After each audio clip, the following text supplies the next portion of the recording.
Okay, hi again guys. So this is the second video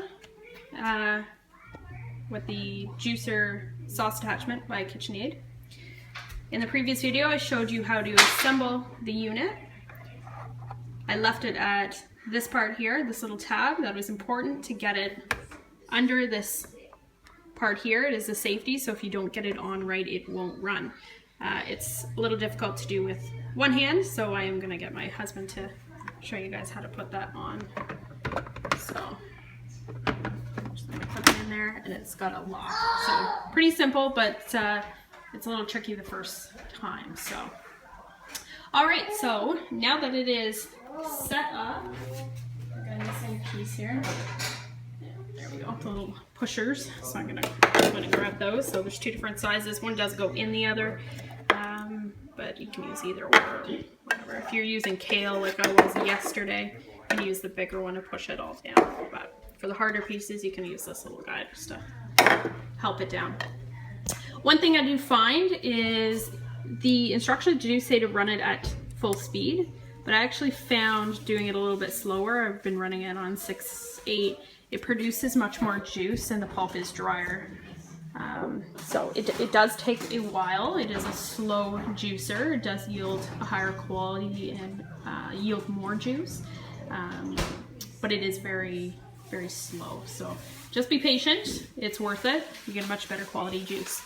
So we're ready to go here. I'm just gonna switch this on. A second here.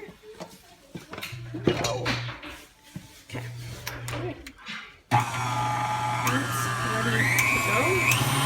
So we got it on 6 there, and you can see it's. We got our pitcher underneath the juice, and this guy here under the pulp here. You can pull this little guy out. Okay.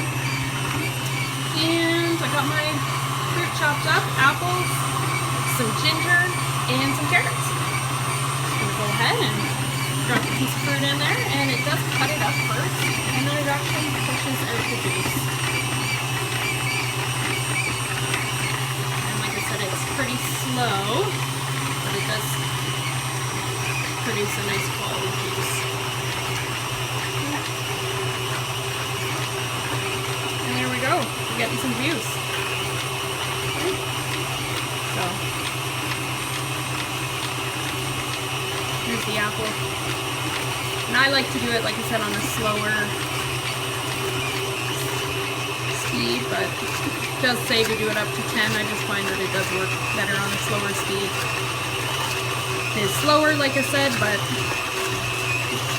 I personally think it produces a better quality. So this is the pulp. And it's actually, it's quite dry. So that's what, that's how you know it's a good quality juicer, dry pulp.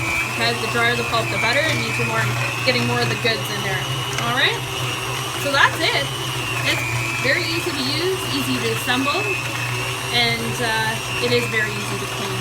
Okay, which no juicer is super easy to clean, but I will say out of any of the ones that I have used, this has definitely been the easiest. I just rinse it out right away, and I'm ready to go again. All right. Any questions, just put a comment and I'll try to help you out. Thanks guys.